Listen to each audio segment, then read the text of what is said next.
Hey everyone, welcome back to Everything is Relative. I'm Mr. K, and today we're going to be looking at more topical past paper questions, and this time from the topic of capacitance for Cambridge A-level physics, and specifically we're going to be looking at questions 207 to 214 in the Papa Cambridge questions.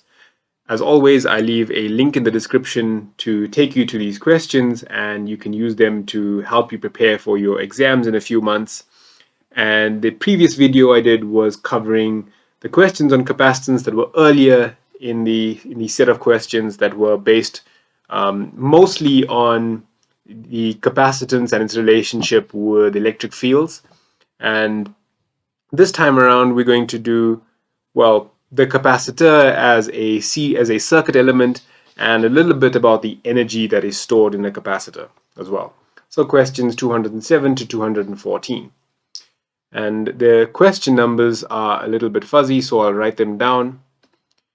The first question is 207, and as always, this comes from the subject code 9702, which is A-level physics for Cambridge. This is from the winter 2017 exam, that is October-November 2017. It is question paper 4, variant 3, and question number 6 from that paper. And we are given quite a complicated circuit and told that two capacitors P and Q, each of capacitance C, are connected in series with a battery of EMF 9 volts, and a switch S is used to connect either a third capacitor T, also of capacitance C, or resistor R in parallel with the capacitor P.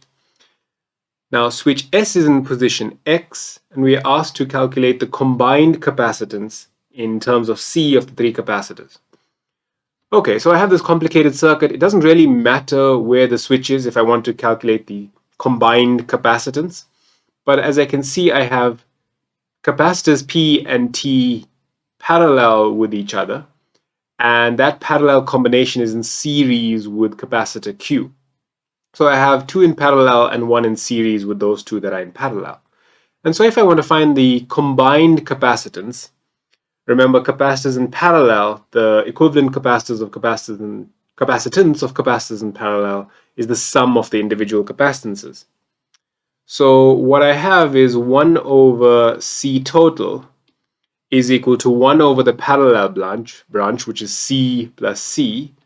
So that's 1 over 2C plus 1 over C for capacitor Q, which is in series with that parallel branch. And what I get is this will be 3 over 2C, which means that the total or the equivalent capacitance of the three capacitors will be 2/3 C. And so I can just leave my answer in that way. I don't have to write it as 0.66 C. In fact, it's more accurate if I just keep it as 2/3 C. And they did ask for the answer in terms of C, so I wouldn't have units here. And so remember, when we have capacitors in parallel, we add the capacitances. When we have capacitors in series, we take 1 over the total equal to 1 over the sum, or the sum of 1 over the individual capacitances. So the inverse of resistors. So it looks opposite to what the equation for the resistors look like. We're then asked to calculate the potential difference across capacitor Q and explain our working. So how do I find capacitance, or rather potential difference, if I have a capacitor? Well, I know that there's an equation relating capacitance and potential difference. C is the charge per unit potential. And I'll use little q for charge here so we don't confuse it with the capacitor labeled uppercase Q. So this means that the potential difference is the charge stored on the capacitor divided by the capacitance. And this is equal to 3 over 2 Q over C, since the capacitance we know is 2/3 C. And that's the capacitance across capacitor C. It's in fact the capacitance across the entire, or rather, the potential difference across the entire circuit. So it's the EMF, which will be split amongst Q and amongst the parallel combination of P and T. So that's 3 over 2 Q over C. But if I look at specifically for capacitor Q, then I know that the charge on Q is going to be the same as the charge passing through the cell or the battery and passing through the parallel combination of the capacitors P and T, because charge is the same through all series components. And so if I'm looking at just Q, then the potential difference across Q is Q over its capacitance C. And this is equal to, if I look at Q over C, I said V is 3 over 2 Q over C, so Q over C itself is 2/3 of the EMF, which we'll just call V. And so this is 2/3 of 9 volts. So in a way, the potential, not in a way, but the potential is being split amongst capacitor Q and the other two capacitors P and T. And 2/3 of 9 volts is 6 volts. And so the potential difference across Q alone will be 6 volts. So I'm not given a resistor, but rather I'm given capacitors. So I need to use the capacitance equations that I know in order to be able to find the potential difference split between capacitors in series. And so through Q is 6 volts. That means the potential difference across the branch, across each one of these branches, will be 3 volts each. So 6 plus 3 will give me 9, the EMF of 9 volts.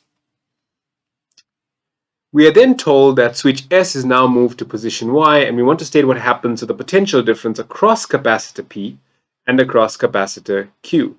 So the switch now moves over to Y, which essentially takes capacitor T out of the circuit and brings in the resistor in place of capacitor T. So now we have Q in series with P, which is in parallel with R. So what happens to capacitor P? Well, let's first see what's happening. The capacitor P is now in parallel with R, and what we know is when we connect a capacitor parallel to a resistor, that capacitor will discharge across the resistor. So P discharges across, we'll just call the resistor R. And the capacitor Q is in series with the cell. And so if I look at the movement of current or movement of charge from positive to negative, all that's going to happen is capacitor Q is going to charge.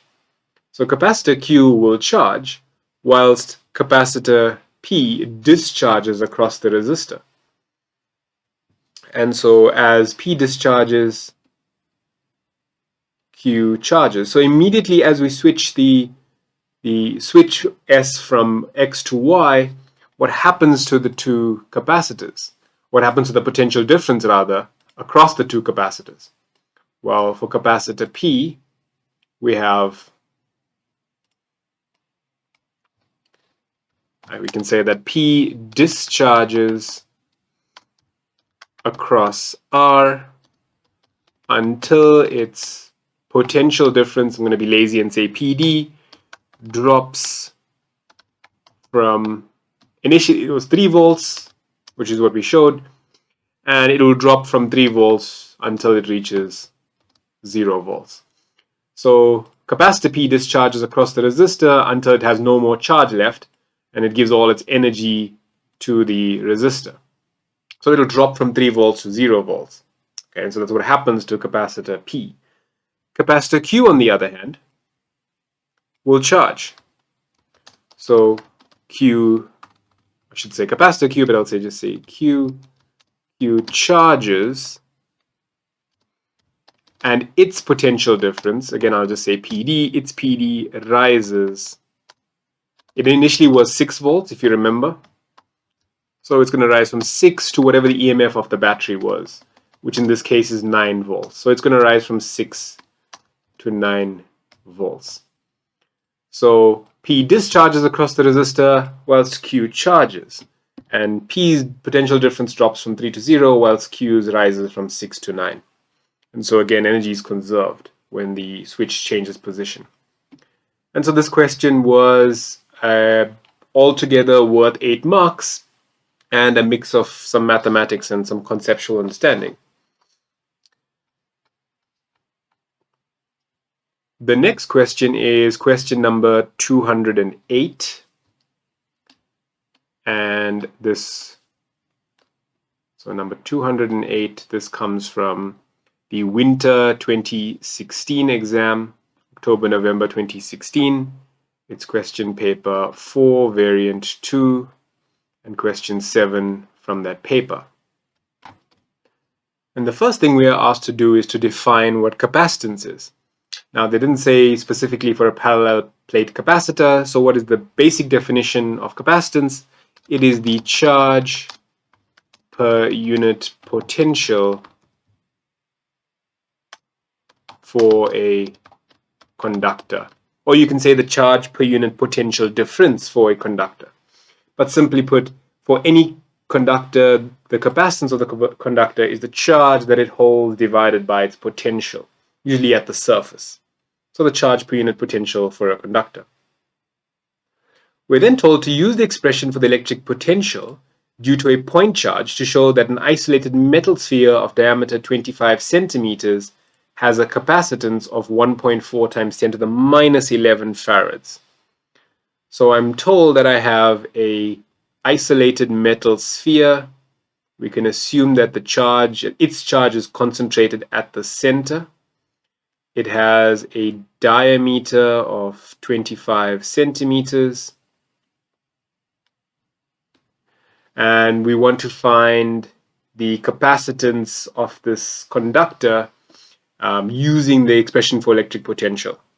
So first things first is let me write down my expression for capacitance. Well, capacitance is Q over V. A charge stored on the surface of the sphere divided by the potential at the surface. And so this I can write as Q divided by, now the expression for V is 1 over 4 pi epsilon naught multiplied by Q over R. Now R in this case is going to be the radius of the sphere, half the diameter. And that's because I'm measuring the potential at the surface of the sphere. And this simplifies, as we can see, to 4 pi epsilon naught times R. If I put my values in, this is 4 pi, epsilon naught is a constant, the permittivity of free space 8.85 times 10 to the minus 12 farads per meter. The radius of the sphere is 12.5 centimeters, or 0.125 meters. And doing this calculation, I find that the capacitance of this metal sphere is 1.4 times 10 to the minus 11 farads. So this equation that I derived for capacitance, you need not remember it, but it could be asked that you know how to derive it. So you take the equation for capacitance, and when you substitute in your expression for the potential V, you'll notice that the charge Q disappears. And so all we really left with is the size of the metal sphere itself. The next question says 3 capacitors of capacitances 2, 3, and 4 microfarads are connected to a battery of EMF 9 volts, as shown in the figure. And the first thing we want to do is find the capacitance of the 3 capacitors. Once again, we have 2 capacitors in parallel and 1 in series. So the combined capacitance of the parallel portion is easy, 4 plus 2, which is 6 microfarads. But the series combination is a little bit more tricky. So 1 over the equivalent capacitance, I'll call it CT, is 1 over 4 plus 2. You can simply say 1 over 6 plus 1 over 3. And if I rearrange this and do the mathematics, what I find is the total or equivalent capacitance for these 3 capacitors is 2 microfarads. I don't have to convert my values to farads and then reconvert them back. My answer will be immediately in the same units, which is microfarads. Since I'm asked to calculate in microfarads and the ordinary values are given in microfarads. So the combined capacitance of the three capacitors is 2 microfarads. We're then asked to find the potential difference across the capacitor of capacitance 3 microfarads. So how do we do this? Now, the total charge stored, the total charge in the circuit rather, which will be stored on the 3 microfarad capacitor, is the total capacitance times the EMF. I'll simply call it VT just to keep the notation constant. So the potential difference across the 3 microfarad capacitor is the charge stored on the 3 microfarad capacitor divided by the capacitance of the 3 microfarad capacitor, which is obviously 3 microfarads.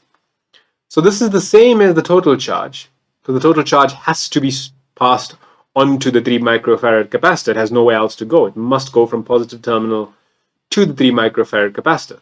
So the total charge is conserved. And this is divided by the capacitance of the 3 microfarad capacitor. And so this is the total capacitance, because I remember I stated an expression for QT. So it's a total capacitance times the EMF VT divided by the capacitance of the 3 microfarad capacitor. And if I put numbers into this equation, I get that to be 9 multiplied by 2, 9 volts multiplied by 2 microfarads divided by 3 microfarads. I can leave again my capacitances in microfarads because I have a micro on the top and a micro at the bottom and they will disappear. And so what I get for my potential difference across the 3 microfarad capacitor is 6 volts. And so two significant figures, it's 6.0 volts. So you can see there's a way that we go about solving these kinds of problems, and as long as we know our equations for capacitance, we generally won't get this wrong. We'll have enough information to solve for the potential difference across either one of the capacitors. We're then asked to find the positive charge stored on the capacitor of capacitance 2 microfarads. Well, this is actually fairly straightforward. The charge is Q, which is C times V. The capacitance we know, it's told that it's 2 microfarads. And again, I'm not going to write the micro down because my answer here wants micro in it as well. And I multiply it by the potential difference across the 2 microfarad capacitor. Now, where is the 2 microfarad capacitor? It's in the parallel portion of the circuit. So across the 3 microfarad capacitor, I've got, actually I should just write, I have V here to be, we calculated to be 6 volts. And so the potential difference across the 2, which is the same as the potential difference across the 4, will be V equal to the remaining 3 volts. And so this value for V will be 9 minus 6, which is, like I said, is 3. And so the last time I've checked, 2 times 3 is 6. And we get a charge of 6 microcoulomb. So we're taking the micro from the capacitance. And so the charge that is stored on, the positive charge stored on the capacitor of 2 microfarads is 6 microcoulombs. And so again, you see for sort of lab experiments, we have capacitances and charges that are usually on the orders of micros, nanos, and maybe even picos.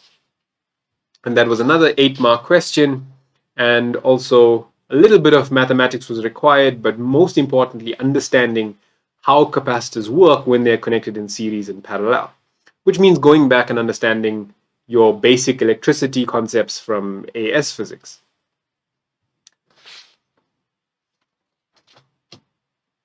So the next question is number 209, as it's numbered in the Papa Cambridge questions.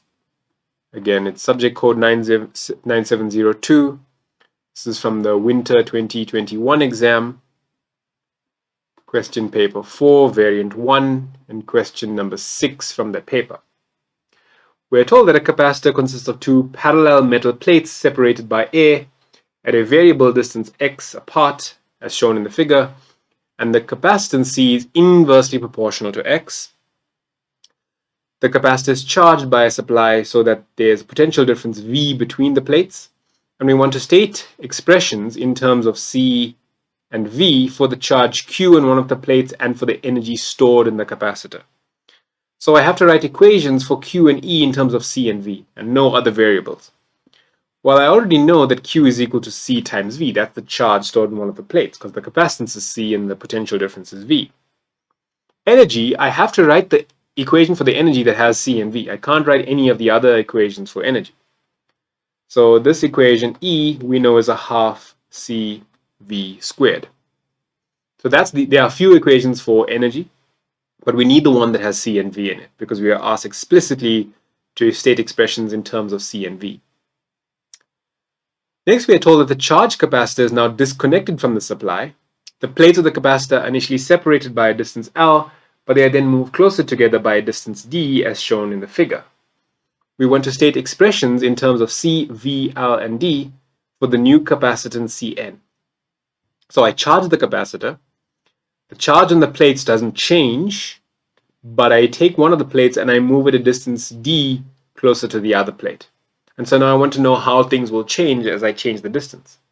So what's the new capacitance going to be? Well, this is a tricky one. Remember that capacitance is inversely proportional. The capacitance of a capacitor is inversely proportional to the separation of the plates. So if I bring the plates closer, if I drop the distance D, I increase the capacitance of the capacitor. If I raise the distance D, I decrease the capacitance of the capacitor. Which means if I take a ratio of capacitances, the new capacitance to the old capacitance, Cn over C, this is equal to an inverse of the ratio of distances, which is the original distance L divided by the new distance L minus D.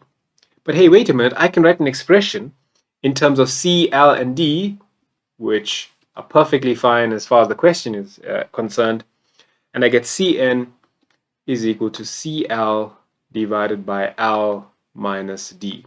So there's no way you're going to know that expression at the tip of your fingertips, but you can derive it from your knowledge that capacitance is inversely proportional to the separation of the plates for a capacitor. Now we're not done just yet, because we are now asked also in terms of C, V, L, and D to state what the new charge on the plates will be. Well, the charge is not changing. All I did was move one plate closer to the other. The charge is already stored on the plates and it's not going anywhere. So the new charge is equal to the old charge.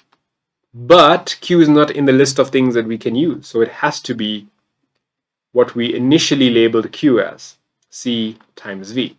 And yes, I can use C and V for my expression, so that's fine.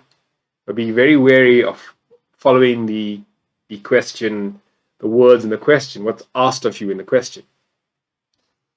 And we will now want to find, lastly, the new potential difference, Vn, between the plates. Well, the new potential difference is the new charge divided by the new capacitance. I just use the capacitance equation. And then I can take the variables that I've already calculated, or the expressions that I've already found, and just substitute them in here. And so this is CV into L minus D divided by CL. The C's disappear, and what I get is V into L minus D divided by L. And so there's my expression for the new potential difference. Again, it's not something that you'll know from the top of your head, but you need to be able to conceptualize, understand what the question is asking, and then find these expressions. So there's not a lot of work, which is why each one is worth 1 mark. But again, for any slight algebraic error, you won't be scoring the 1 mark. So you have to be very, very careful with a question like this. It's very easy to score less than half of the marks for a question like this. We're then told to explain whether reducing the separation of the plates results in an increase or decrease in the energy stored in the capacitor. So how do I know if bringing the plates closer together will increase or decrease the energy stored in the capacitor? Well, the one thing I know is that E is equal to Q squared over C. I can use one of the expressions that I know for energy. But in this case, I have that the charge is remaining the same, Q is remaining the same, whilst C is increasing. The capacitance increases, we said, as we reduce the distance between plates. So that means that if the charge stays the same, but the capacitance increases, then the energy decreases. And so we can state that as our reason. And so the capacitance, I'm going to say the capacitance increases and charge remains the same. Now, since we have, and I'm going to write the equation E is equal to Q squared over C,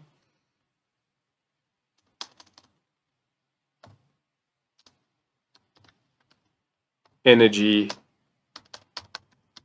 decreases. So I'm just going to write this equation down, since it's easier to write it with a pen than to type it out.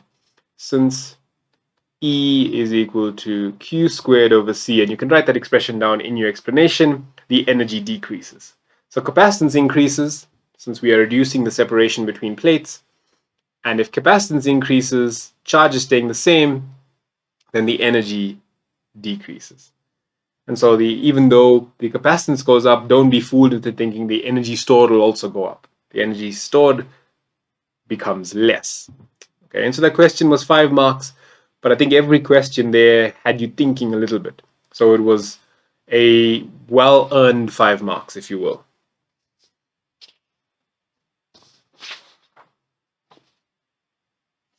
The next one is question number 211.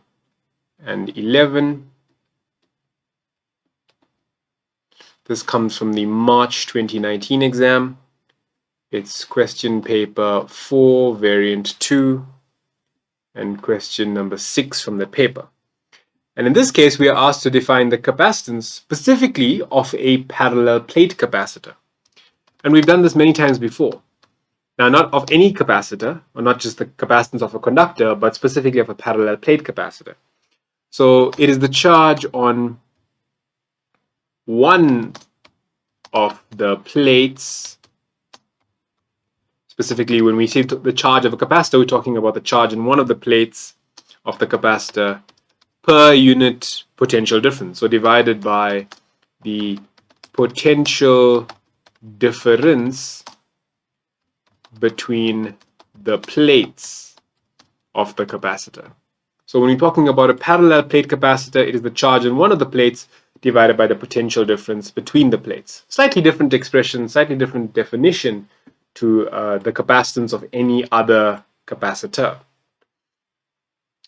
We are then told that a student has 3 capacitors. 2 of them have a capacitance of 4 microfarads and 1 has a capacitance of 8 microfarads. And we want to draw labeled circuit diagrams, one in each case, to show how the 3 capacitors may be connected to give a total capacitance of firstly 1.6 microfarads and then 10 microfarads. So this can be a little bit of trial and error. And the first thing I'd want to do is maybe connect all 3 in series and all 3 in parallel and see if the equivalent capacitance will give me either 1.6 or 10. It turns out that I get lucky for the first one, because if I put the 3 in series, so my 3 capacitors all in series with each other, so I have 4 microfarads, 4 microfarads, 8 microfarads, I can then see that my equivalent capacitance is going to be 1.6 microfarads. How do I know this? Because 1 over the equivalent capacitance is 1 over 4 plus 1 over 4 plus 1 over 8. And so my equivalent capacitance will be 8 over 5, which is 1.6 microfarads. I don't have to do the aside working, but I would suggest it just to ensure that you don't make a mistake with the mathematics in trying to solve this problem in your head. 10 microfarads is a little bit more complicated, but if I take 2 of the 4 microfarad capacitors, I put them in series with each other. I'm left with one more capacitor. Usually there's some sort of symmetry to these kinds of questions, actually. So it's maybe good to try and look for some sort of symmetry when finding the equivalent capacitors. So that's 4 and 4 in series, and then the 8 in parallel with the combination, with the series combination. And so the total capacitance will be 8 plus 4 over 2, and the total capacitance is 10 microfarads. So I skipped a few steps, but again, you can do the entire calculation step by step if you want, but this is what you would find. You would find that the total capacitance or equivalent capacitance of these three capacitors, this arrangement of the 2 4s in series and the 8 in parallel with them, will give me 10 microfarads of equivalent capacitance. Also 1 mark each, so if you feel like it's taking a bit too long, you can probably leave those questions, move on, and come back to them later. Now we are told that a capacitor C has capacitance 47 microfarads and is connected across the output terminals of a bridge rectifier, as shown as figure 6.1. And the variation with time of the potential difference V across the resistor R is shown in the figure, where we can see a rectified potential difference. And this is a full wave rectification since we have a bridge rectifier here. They don't show us the bridge rectifier, but I think it's better. We don't really need to see it because it's just going to confuse us even more. And they ask us to use data from the figure to determine the energy transfer from capacitor C to the resistor R between times T1 and T2. And so I know the capacitance of the capacitor, and I don't know the resistance of the resistor, but I want to know how much of energy transfer is going from the capacitor to the resistor R between T1 and T2. So you can see at T1, the potential difference is a maximum. It drops to a minimum value and then rises again as the current takes over from the capacitor, the power supply rather.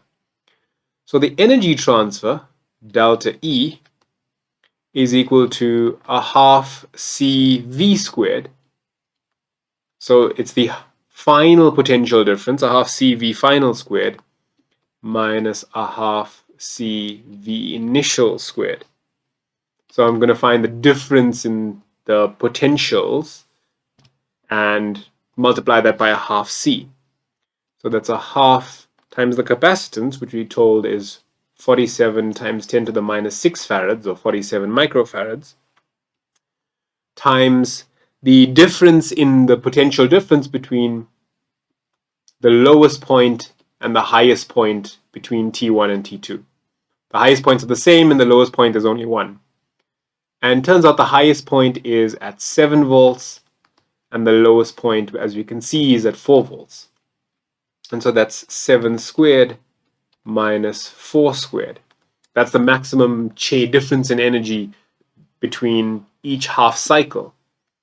And so this is 7.76 times 10 to the minus 4 joules, or 7.8 times 10 to the minus 4 joules, to two significant figures. So we can see we don't really know what the scenario is exactly, but the difference in energy is not that great. And so the smoothing actually helps prevent a massive fluctuation in energy. As we can see, the energy change is only 7.8 times 10 to the minus 4 joules. And so that's how smoothing works with a bridge rectifier. Now the next problem is number 212. And this is from the summer 2018 exam, so May-June 2018. Question paper 4, variant 2, and question number 6 from that paper. And the first question again is asking us to explain what is meant by the capacitance of a parallel plate capacitor.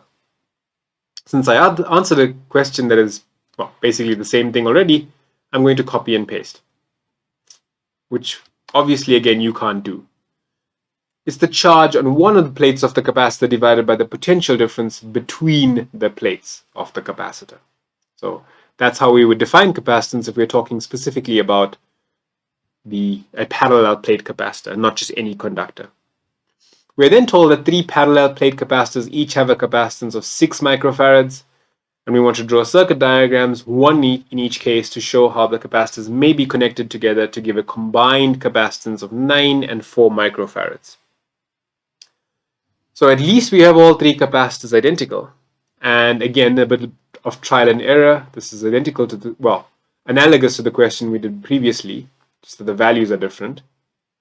So with some mathemagic, which you can spend some time doing and try to figure out for yourself, if I connect 2 in series and 1 in parallel with the 2 that are in series, I have the equivalent capacitance equal to 6 plus 6 over 2 for the series combination, and what I get is a total of 9 microfarads. Again, you don't need to do the calculation, but I always suggest it just to double check that whatever diagram you've drawn actually makes sense mathematically as well. What about 4 microfarads? Well, 4 microfarads is sort of the inverse of this. Instead of having 2 in series and 1 in parallel, we have 2 in parallel and 1 in series with those 2 that are in parallel.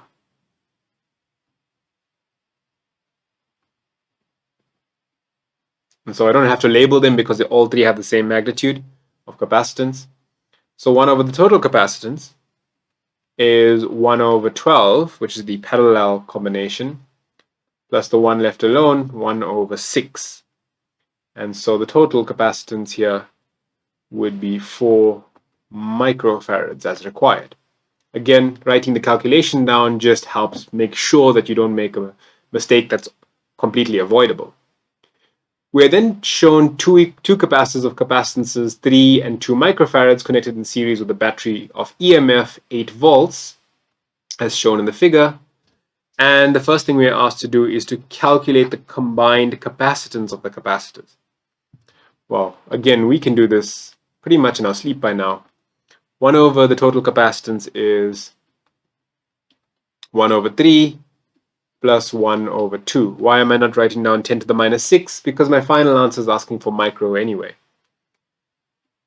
And so what I get is the total capacitance is 6 divided by 5, which is 1.2 microfarads. And that's in 2 significant figures. So those 2 are in series, so I have to take the inverse of the individual capacitances, add them, and that'll give me the inverse of the total capacitance. We're then told to use our answer in 1 to determine for the capacitor of capacitance 3 microfarads the charge in one plate of the capacitor.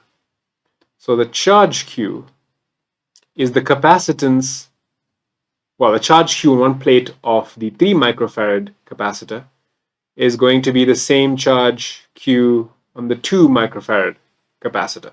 The same charge is moving through the series circuit.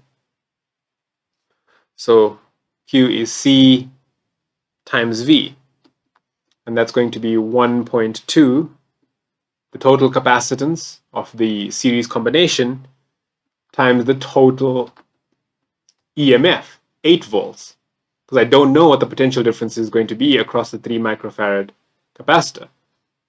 But this equation gives me the total charge in the circuit anyway, which is the total charge stored on that capacitor. And this gives me 9.6 microcoulombs.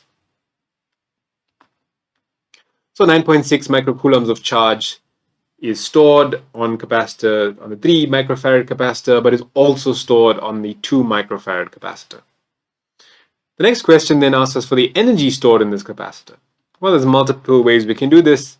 The easiest will be E is a half Q squared over C, since I know these values already. This is a half multiplied by the charge. I need my answer in joules, so now I have to convert micro.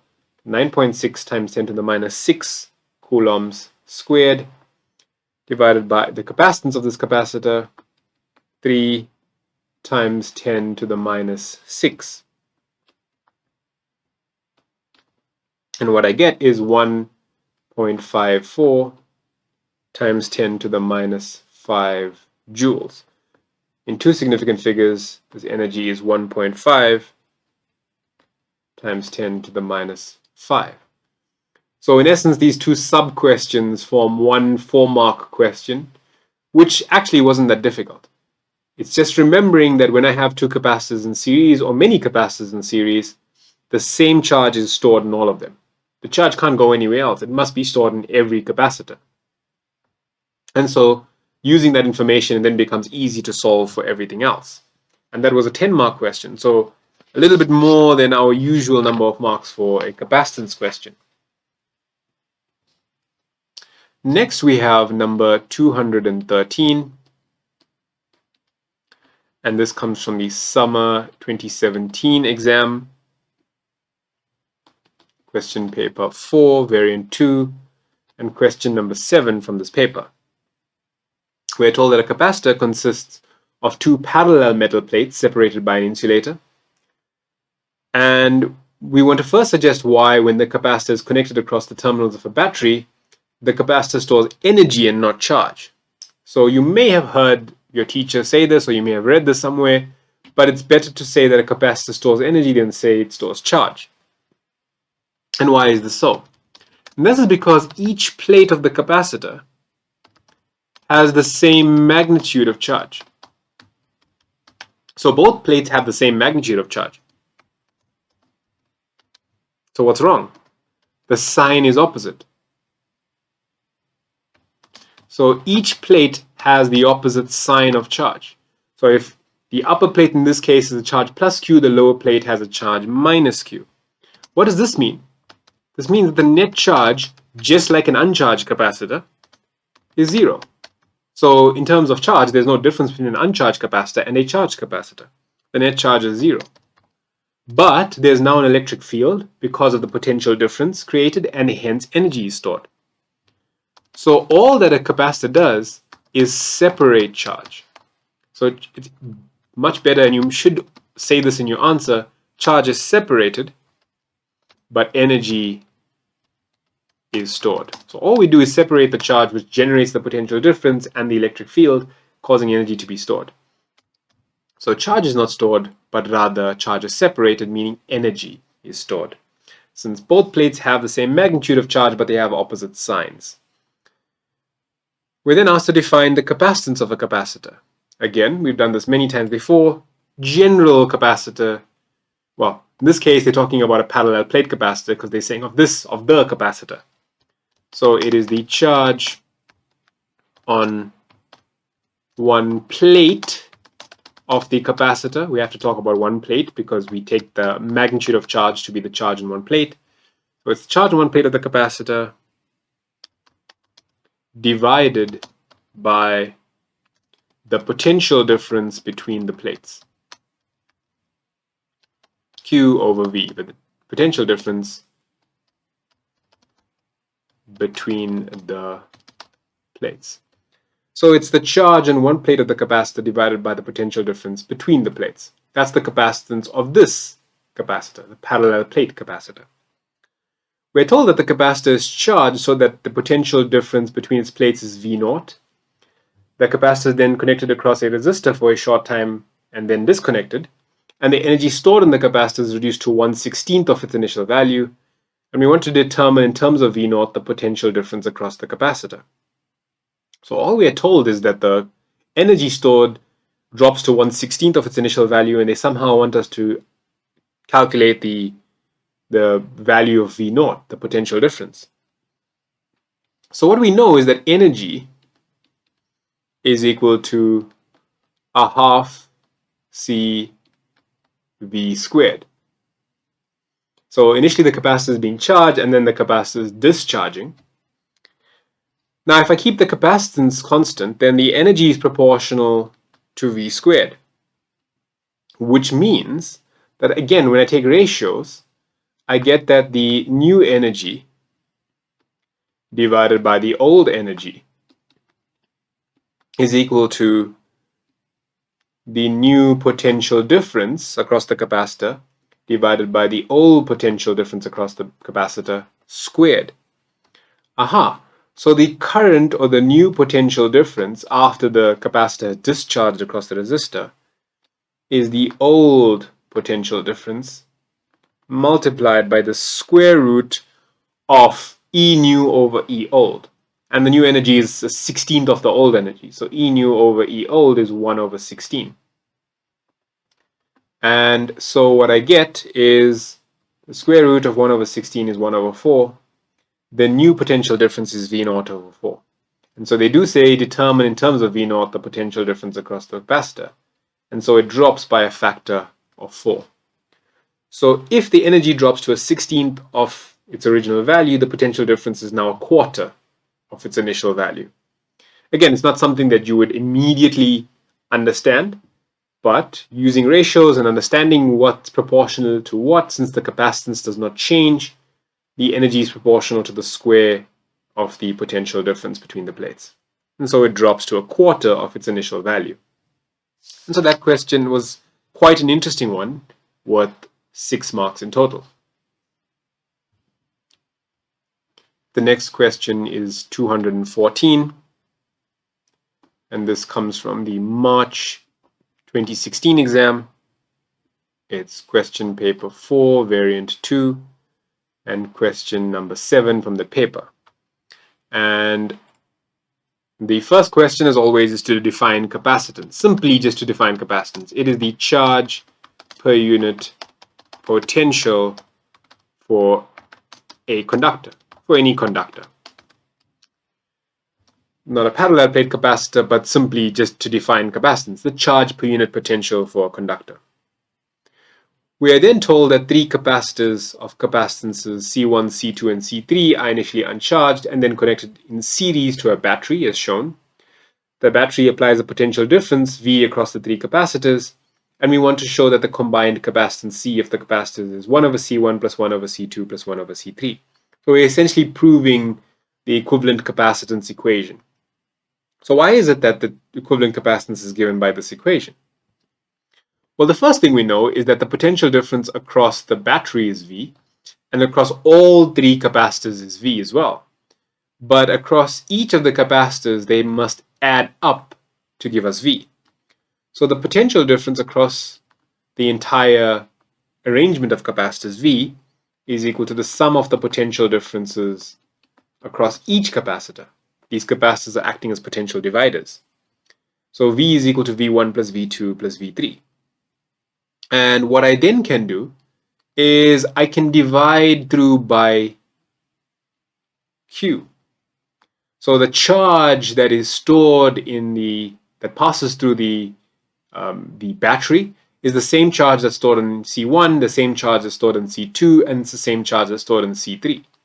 So that charge is common throughout. So V over Q is V1 over Q plus V2 over Q plus V3 over Q. But wait a minute, V over Q is 1 over the total capacitance, because capacitance is Q over V.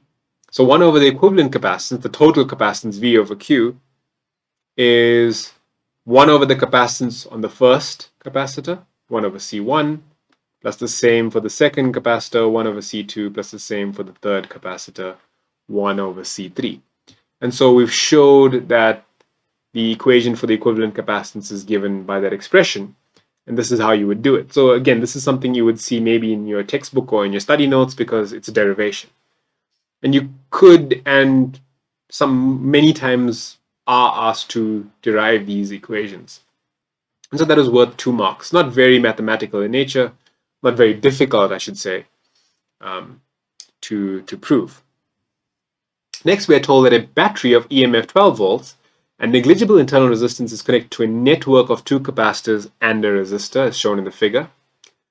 The capacitors have capacitances of 200 and 600 microfarads, and the switch has 2 positions A and B.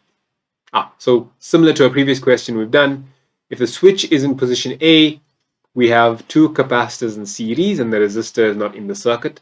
If the switch moves to B, then the second capacitor, or rather the the capacitor A gets 200 microfarad, capacitor gets removed from the circuit.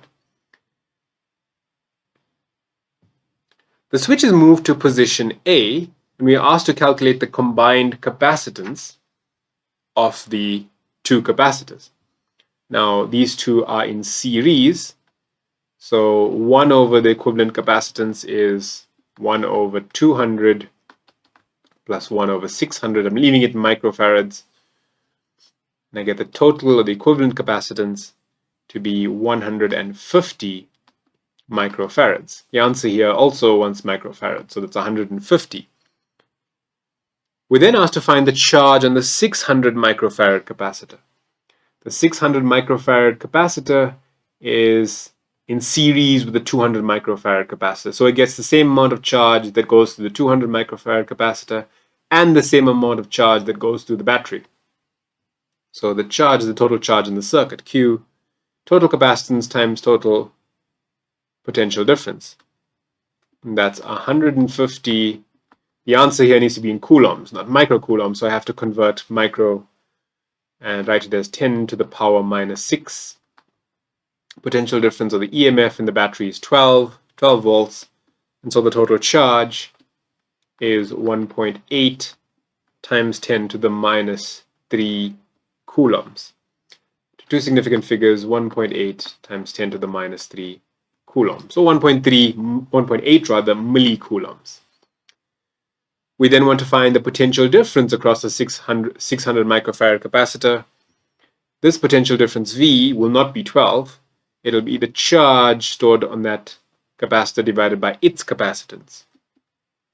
And so this will be 1.8 times 10 to the minus 3 divided by 600 microfarads.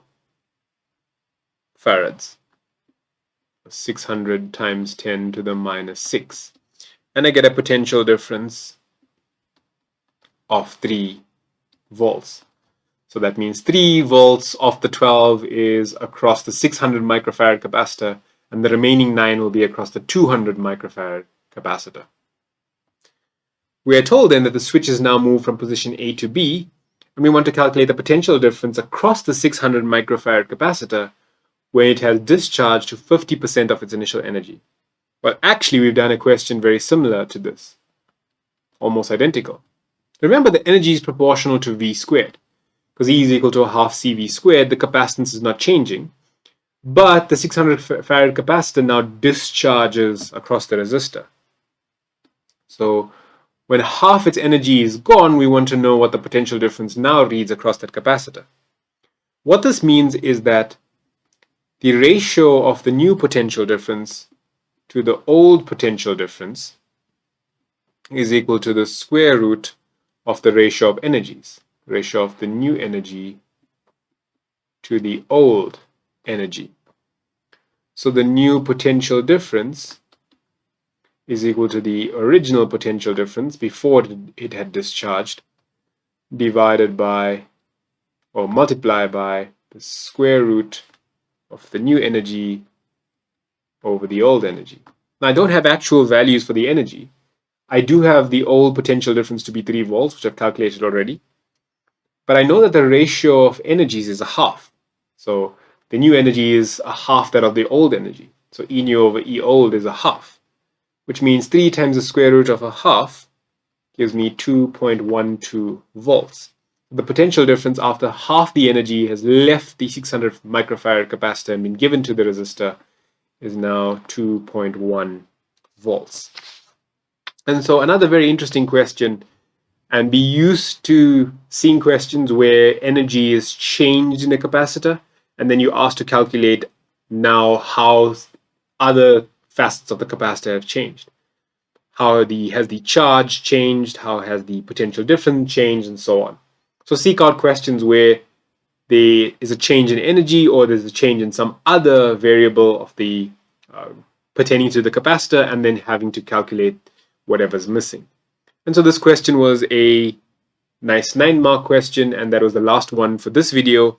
And I think that covers capacitance fairly well. And hopefully will prepare you better for your exam, but also remember that you need to know electric fields in order to answer questions on capacitance. If you aren't happy with electric fields, my suggestion would be to go back to those topics, watch my crash course and watch my problem solving videos on those topics before you come to capacitance. That's pretty true for most topics in physics. Make sure you have a good understanding of AS physics before you try questions on A-level physics that require you to know things like dynamics and so on. And so that's all from me, Mr. K, for now, and I'll see you again next time on Everything is Relative.